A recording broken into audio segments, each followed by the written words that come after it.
Early spring, a small independent logging operation on the British Columbia coast, the mid-1920s.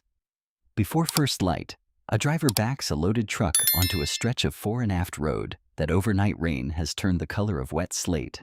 The load is fir, cut the day before at a landing the company's rail line, miles south on the flat ground near Tidewater, could never have reached. This grade was never surveyed for a locomotive. It was cut for a truck because nothing else could get up it. The driver does not gun the engine. He lets the front wheels find the first plank, feels for the moment the hard rubber tires settle onto the greased wood, and only then brings the load up onto the grade in one unbroken pull. Because a loaded truck that loses momentum halfway up a wet plank pitch does not get a second run at it without unloading first. There is no railway engineer's grade table for this hill. There is no company manual that tells him how much overnight rain is too much, or how a load of green fir sits differently on wet planking than a load cut a week earlier in dry weather. What he knows about this specific grade, on this specific morning, after this specific rain, is not written anywhere.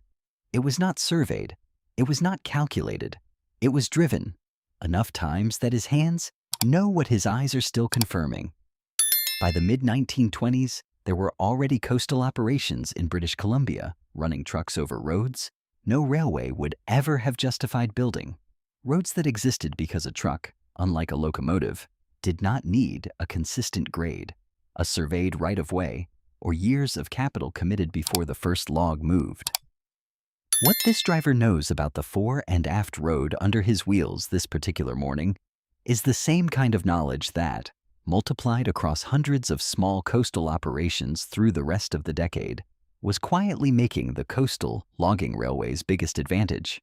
Cheap volume, once built, matter less than the one thing a truck could do that a railway simply could not: go where the railway could never afford to go. What did this driver know about a wet fore-and-aft road under a loaded truck that no railway grade table in 30 years of coastal logging railway construction had ever needed to account for? The truck under him in the mid-1920s was not built to be a logging truck. More often than not, it was a converted highway chassis. Single rear axle, hard rubber tires, an open cab with little more than a windshield frame, and brakes. That period accounts from small BC interior and coastal operations described plainly as unreliable. Many of these early machines had no dependable way to stop a loaded truck on a grade, and nothing to protect the driver if the load shifted underneath him. What made it a logging truck was not engineering. It was what a camp mechanic had bolted onto a farm or freight chassis to make it carry logs instead of flour sacks or produce. The single-axle version had a documented weakness. It could not put enough weight on the drive wheels to hold traction on a real grade, and it broke under a real payload. The fix, according to the documented account, belongs to an operator in the Fraser Valley, hauling logs off Vedder Mountain, who converted his trucks to 6 wheels, a second rear axle sharing the load, and showed every other outfit on the coast that a truck could carry logs if it was built right. Within a few seasons, 6-wheel logging trucks were common on the coast because a truck with 2 rear axles could do something a locomotive, however carefully engineered, never could: leave the graded right-of-way behind entirely and follow the timber up ground no railway survey crew would ever have recommended building on. This is also why a Vancouver truck builder, founded in 1922 on West 2nd Avenue, mattered to this industry in a way ordinary highway truck manufacturers built for flat prairie roads or city delivery routes did not. By 1933, that company was the first in the business to put diesel engines and dual rear axles into logging trucks as standard factory-built equipment, instead of something a camp mechanic improvised with a torch and a chain hoist. What the driver on the Fore-and-Aft Road needed from his truck: traction on a grade no train would attempt, and enough structure to survive a load that shifted the moment the road tilted. A converted highway chassis gave him by accident. A purpose-built BC logging truck gave it to him on purpose. What did a second rear axle change about what a driver had to know that a single axle truck had never asked him to learn? Before we go further, if this kind of documentation is what you've been looking for, consider subscribing. Every video on this channel goes into one specific element of Canadian logging truck culture from 1920 to 1980. What the truck was, what the road required, and what the people who ran it knew about the relationship between the two that no manufacturer's brochure and no company road log ever needed to record. Not spectacle. The documented mechanical and operational reality of an industry that reshaped the BC coast from a hand-hewn plank road with no guardrail. What that Fraser Valley conversion proved in the 1920s wasn't that a truck was better than a train. It was that a truck could go where a train's grade table would never let it go, and that alone was enough to end 30 years of railway logging on the BC coast. And if your family logged this coast in the 1920s or 30s, put it in the comments. Did your operation run trucks, rail, or both? And which one did they trust more or get rid of first? A future video follows the other side of this decade. The big coastal outfits with the capital to keep steam locomotives running into the 1940s and 50s, long after the small independents had already gone over to trucks. Back on the road. A fore-and-aft road was not engineering in the sense the railway understood the word. It was hand-hewn timber, felled and squared by axe and adze by the same crews who cut the standing timber, laid crosswise on log crossties, and pinned into a continuous deck wide enough for one truck. A guardrail ran along one edge, sometimes both, to keep a loaded truck from running off the planking on a curve, because there was no shoulder, no ditch, nothing but forest floor a few feet below the deck. On the steepest pitches, crews spiked down riprap, a length of cable or steel rod bent into a zigzag pattern and fastened to the deck, giving a hard rubber tire something to bite in to that bare wet planking never could. None of this was built to a standard. It was built by hand, to whatever standard the crew building it that week judged the grade required, and it behaved accordingly. A section laid with green timber in dry weather held one way. The same section, 3 seasons later, with the wood swollen from a wet winter and the crossties beginning to settle unevenly underneath, held differently. And a driver who ran that road every week knew the difference before he reached it, from the sound the planks made under an empty truck on the way out. What an experienced driver carried in his head about a specific stretch of Fore-and-Aft Road was not on any drawing. It was where a plank near the third guardrail post had begun to spring under weight and needed the truck's wheels to track slightly left of center. It was which section of riprap had worn smooth from a full season's traffic and no longer bit the way it had in the spring. None of this was in a company log because the company did not keep a log of individual planks. It was in the driver and in the men who maintained the road because they were often the same crew. What did a road built by hand, to no fixed standard, and maintained by the same men who drove it, require of a driver that a graded and surveyed railway right-of-way never had to ask of an engineer? Before you can understand why a truck driver's judgment mattered more on this coast than almost anywhere else in Canada, you need to understand what BC's coastal terrain meant for a logging railway.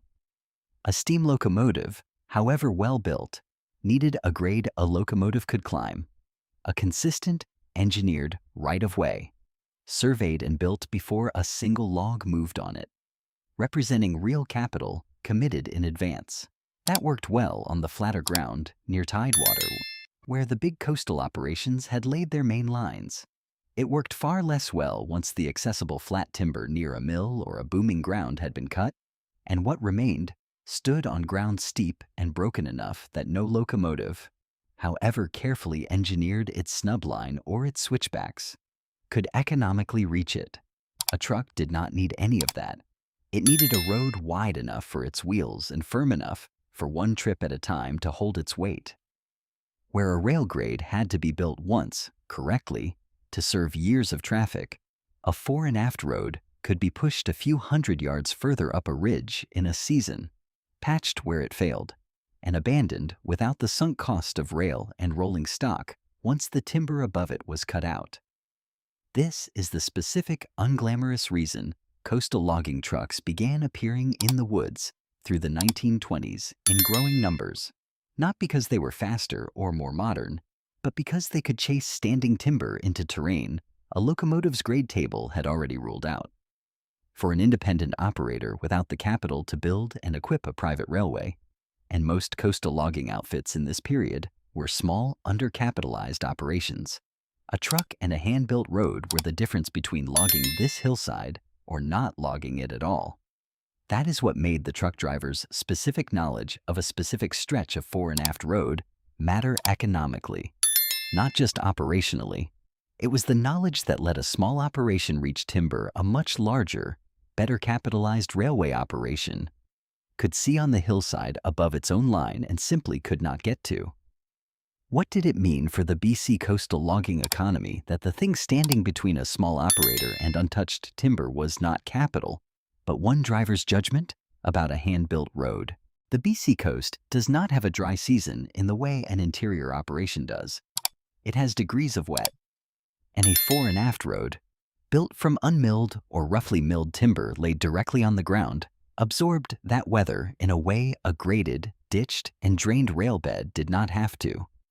3 days of steady coastal rain did not just make the planking slick, it swelled the wood, shifted crosties that had settled into soft ground over a dry summer, and turned the riprap on a steep pitch, designed to bite into bare wood, into a surface that could bite just as easily into a hard rubber tire in the wrong way if a driver took the pitch at the wrong angle or the wrong speed. An operator running a coastal camp in this period had to make a specific daily decision that a railway superintendent moving cargo on a fixed and already proven grade rarely had to make in the same way. Does the road hold today, or does it not? There was no instrument for this. It was read from the state of a specific stretch of road that the operator or a foreman walked or drove before committing a loaded truck to it. How the planking sounded underfoot, how much give there was at the worst settled section, whether the rain had let up long enough for the surface to firm even slightly. Get it wrong, and a loaded truck could lose traction on a pitch with no shoulder and nothing below the deck but forest floor. This is also where hard rubber tires, standard equipment on these early trucks, since pneumatic tires strong enough for a real log load were still years away from wide use, mattered in a way modern readers rarely think about. A hard tire gave a driver almost no cushioning and very little forgiveness for a misjudged surface. What it gave him instead was predictability, tire to plank, that a driver who ran the same road through a full wet season learned to read as precisely as he read the sky. What did a coastal operator's daily judgment about whether a specific road would hold that day mean for an industry that, further north and further inland, could sometimes simply wait out? A season the coast never gave anyone the luxury of waiting out? The camp this driver worked out of was small by the standards of the big railway logging outfits. A bunkhouse or two, a cookhouse, a rough machine shop, and a landing where cut timber came down to be loaded, all built close enough to tidewater or a booming ground that logs could eventually reach a mill by water even if they reached the landing by truck. Loading, in this period, still meant hand and cable work. A steam donkey or a spar tree yarding felled logs down to the roadside or the landing, and a small loading crew working the logs onto the truck's bunks with cant hooks, peavies, and whatever the crew's own experience told them about how a load needed to sit to survive the road it was about to travel. The truck driver's relationship with this loading crew mattered as much as his relationship with the road.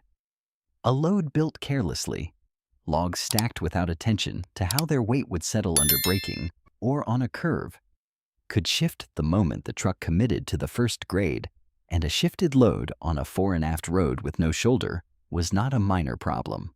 An experienced driver watched his load being built before he ever put the truck in gear, and a loading crew that worked with the same driver season after season, learned what that particular truck, on that particular road, needed from a load that a crew loading for a different route might never have had reason to learn. This was still, in every sense, a camp operation. Men living where they worked through a season, dependent on a cookhouse and a bunkhouse and each other, in a way the large railway camps further up the coast also were. The difference the truck introduced was subtler than any single mechanical fact. A truck-served operation, unlike a rail-served one, did not need the same fixed, heavily capitalized central camp infrastructure a locomotive and its shops demanded. A small operation could be smaller, more temporary, and move with the timber in a way a railway camp anchored to its track could not. What did the relationship between a specific driver and a specific loading crew built over a season of hand-loaded trucks produce that a company organization chart never had reason to record? Before you can understand what the truck changed about camp life on the coast, you need to understand what a railway logging camp required that a truck logging operation did not. A rail operations crew lived where the track was because the track determined where the timber could be reached, and the shops, the roundhouse, the whole fixed apparatus of a railway camp existed to serve that track. Men on a big rail logging show lived in company bunkhouses through the season because there was no practical way to commute daily to a landing 30 rail miles up a branch line. A truck-served operation, especially a smaller one working closer to a coastal town or a road connection, began to change that equation through the later 1920s. Where the timber in the road allowed it, a man could drive or be driven to the landing in the morning and go home to a town at night. Something a rail logging camp, tied to its own private track, structurally could not offer in the same way. This did not happen everywhere or all at once.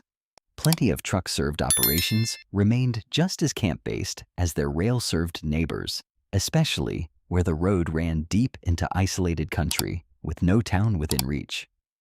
But the possibility itself, that a logging operations workforce did not have to live permanently at the landing, was new, and it followed the truck, not the rail line.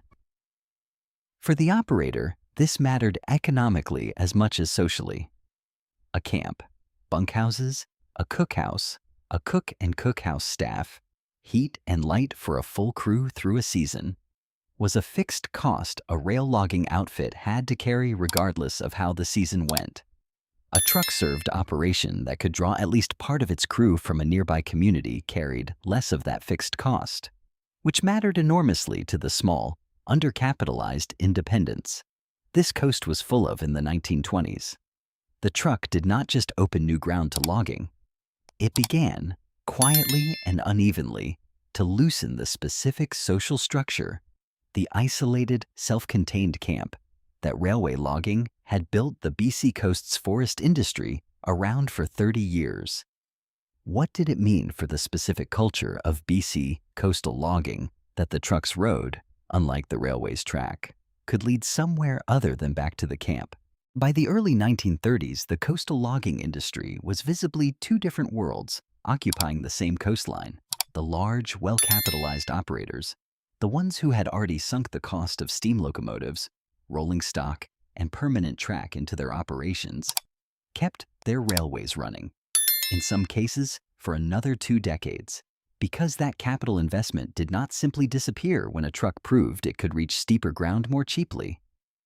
But the smaller and mid-sized independents, the operations this driver's world belonged to, had by this point largely already made the shift trucks had made possible through the 1920s. Reaching timber a rail grade never could have served without ever committing to a railway's fixed infrastructure in the first place. What changed next was not the truck, but the road under it. Through the 1930s, Caterpillar-type tractors began appearing in BC coastal logging, first for skidding logs, then for road building itself, cutting and grading routes with far more precision and consistency than a crew with axes, adzes, and hand-laid planking ever could. A graded road, built with a tractor and maintained by blade rather than by hand, did not spring underweight the way a settled plank did.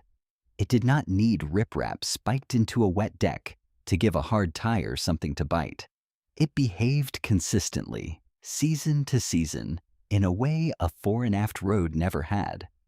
That consistency was, by every operational measure, an improvement. Fewer stuck loads, fewer damaged trucks, a road that did not require a driver to have spent a full wet season learning exactly where it would betray him.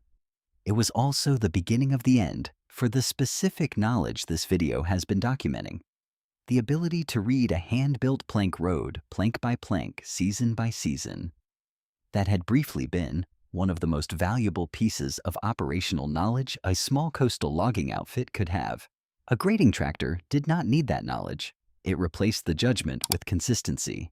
And consistency, once available, made the old judgment unnecessary to teach the next driver. When a graded road removed the need to know which plank had sprung and which stretch of riprap had worn smooth, what exactly disappeared from the industry? And was it counted anywhere in the efficiency figures that justified building the graded road in the first place? If this channel is going to keep documenting what was in these trucks, these roads, and the people who ran them, subscribe. There are more grades, more hand-built roads, more load configurations and camp economics that shaped Canadian logging and were never written down anywhere but in the people who lived them. What that Fraser Valley conversion proved in the 1920s wasn't that a truck was better than a train. It was that a truck could go somewhere a train's grade table would never let it go. And that one fact, multiplied across a coastline of small independent operators, is most of the reason a 30-year-old railway logging industry was already shrinking before the Depression or the Second World War touched it at all. And if you have a memory of a road, a camp, a family operation on this coast, put it in the comments. Did your family run trucks, rail, or both? And which one they trusted more, or got rid of first? A future video follows the other side of this same decade. The big coastal outfits that kept steam locomotives running into the 1940s and 50s, long after their smaller neighbors had already gone over to trucks. Back on the road, through the 1930s, Caterpillar graded roads spread across the BC coast, replacing hand-built fore-and-aft plank, one stretch at a time. The riprap traction bar, spiked by hand into wet wood, gave way to a graded gravel surface a tractor's blade could restore after any weather. The six-wheel conversion that had once marked an operator as forward-thinking became simply how a logging truck was built.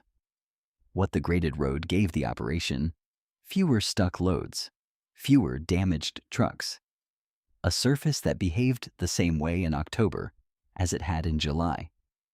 What the graded road removed: the need to know which plank near which guardrail post had begun to spring underweight, and which stretch of riprap no longer bit the way it once had. Large, well-capitalized coastal operators kept their railways running for another 2 decades. The small independents who had already made the shift to trucks in the 1920s did not go back.